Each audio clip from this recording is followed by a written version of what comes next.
मध्य प्रदेश के मुख्यमंत्री ने आज कोरोना समीक्षा बैठक ली, जिसमें उन्होंने कोरोना के वेरिएंट को ध्यान में रखते हुए कहा कि अब मध्य प्रदेश में सोमवार से स्कूल 50% क्षमता के साथ खुलेंगे और स्कूल में ऑनलाइन क्लासेस लगेंगी और पालक की मर्जी से ही बच्चा स्कूल जा सकेगा। साथ ही कहा, जो विदेश से आने वाले यात्री हैं उन पर कोरोना नियमों का पालन होगा।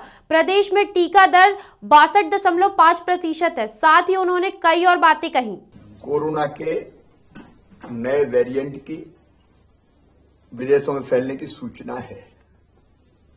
अभी तक भारत में नए वेरिएंट की उपस्थिति की कोई सूचना नहीं है, लेकिन सावधानियां अत्यंत जरूरी है। इसलिए आज ही हमने बैठक करके कुछ फैसले किए हैं। एक हमने निर्देश दिए हैं कि दूसरे देशों से मध्य प्रदेश में आने वाले यात्रियों के संबंध में भारत सरकार के सर्विलांस के नियमों का कड़ाई से पालन किया जाए। 1 महीने में जितने भी लोग अंतर्राष्ट्रीय उड़ानों से यहां आए हैं, आगमन जिनका हुआ है, उनको चेक करना और अगर कोई पाया जाता है संदिग्ध तो उसको आइसोलेशन में रखना, उसकी आवश्यकता है, उसके निर्देश दिए हैं। जीनोम सीक्वेंसिंग के सैंपलों की भी हम संख्या बढ़ाएंगे ताकि अगर कहीं इस तरह की कोई स्थिति बने तो जानकारी का अभाव ना रहे। आज हमने निर्देश दिए हैं, जितनी आवश्यक दवाई है उनकी उपलब्धता सुनिश्चित कर ली जाए, चाहे वो रेमडेसिविर इंजेक्शन हो, चाहे दूसरी दवाइयां हों अलग अलग तरह की, उसकी सबकी उपलब्धता सुनिश्चित करेंगे। ऑक्सीजन की लाइनों से लेके अस्पतालों की बाकी व्यवस्थाएं, ऑक्सीजन प्लांट्स जो हमने लगाए हैं उनको भी चला के देखने के हमने निर्देश दिए, क्योंकि कई जगह उसकी जरूरत पड़ ही नहीं रही थी यार। इसलिए आवश्यक जितनी तैयारी है वो सारी तैयारियां अस्पतालों में दवाई के स्तर पर, फिर रोज जो टेस्ट होते हैं उसके स्तर पर अभी लगभग 58-60 हजार हो रहे हैं। हम उसकी संख्या और बढ़ाने का प्रयास कर रहे हैं। फिर भारत सरकार और WHO के निर्देशों का पूरी तरह से पालन करेंगे, उस दिशा में भी निर्देश दिए हैं, कार्रवाइयां हम करेंगे। एक जिसमें सबसे ज्यादा सावधानी की जरूरत है, हमारे 18 साल से कम उम्र के बच्चे, क्योंकि उनका टीकाकरण नहीं हुआ है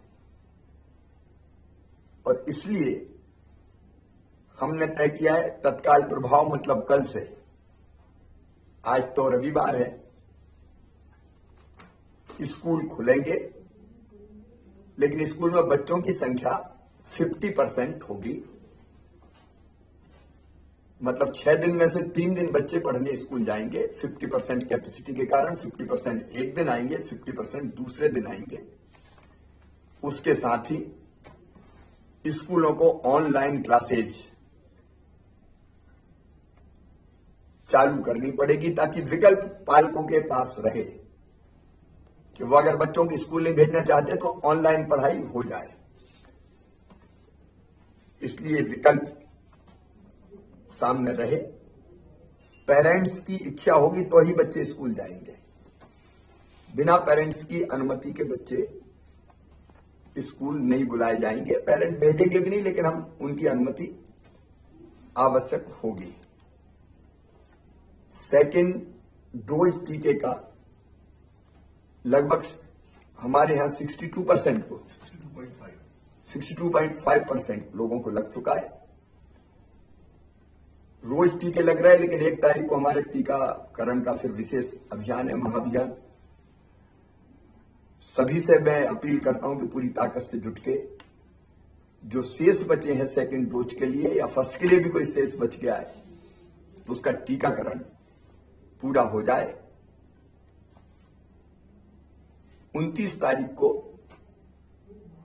पहले से ही मेरा तय था कलेक्टर एसपी के साथ वीडियो कॉन्फ्रेंसिंग का, उसमें हम कोविड की पूरी समीक्षा करके सभी आवश्यक निर्देश कल कलेक्टर्स को, एसपी को, संबंधित और अधिकारियों को, कमिश्नर, आईजी सबको दिए जाएंगे। प्रदेश पूरी तरह से अलर्ट पर रहेगा। 1 तारीख को सवेरे मैं 10 बजे क्राइसिस मैनेजमेंट कमेटियों से चर्चा करूंगा।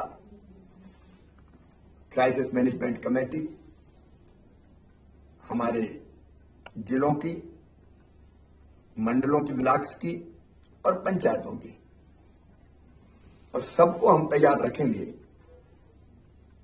कि अगर तीसरी लहर आती है तो उससे लड़ने के लिए हम कमर कस के तैयार रहें, क्योंकि बिना समाज के सहयोग की ये लड़ाई जीतना कठिन होता। पहले भी समाज के सहयोग से हम लोग जीते हैं।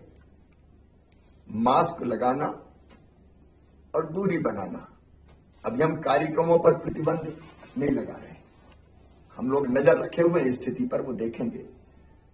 लेकिन ये अपील और आग्रह सभी प्रदेशवासियों से है कि कार्यक्रम में जाएं लेकिन मास्क लगाए रहें, यथासंभव दूरी बनाए रखें, हाथ पहले की तरह साफ करते रहें, और जरा भी लक्षण अगर दिखते हैं तो तुरंत टेस्ट, वैसे भी टेस्ट में सहयोग करें लेकिन तुरंत टेस्ट करवाएं। अभी स्थिति चिंताजनक नहीं है। प्रमुख रूप से 2 शहरों में ही पॉजिटिव केस आ रहे हैं, इंदौर और भोपाल में,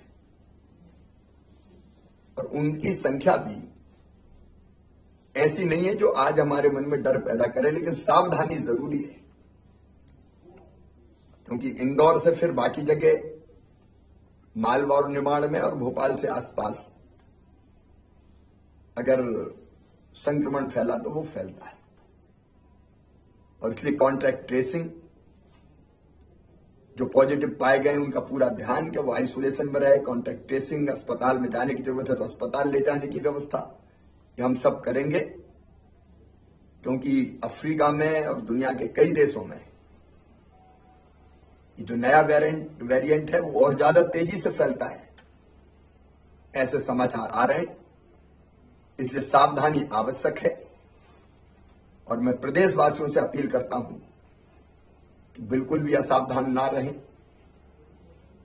संक्रमण फैलने से रोकने के लिए जो आवश्यक नियम है उन सबका पालन करें। सरकार आपके साथ मिलकर कोई कसर नहीं छोड़ेगी। हमारी कोशिश रहेगी कि तीसरी लहर ना आ पाए। खबरों में बने रहने के लिए ग्रामीण भारत टीवी को सब्सक्राइब कीजिए और बेल आइकॉन दबाना ना भूलें।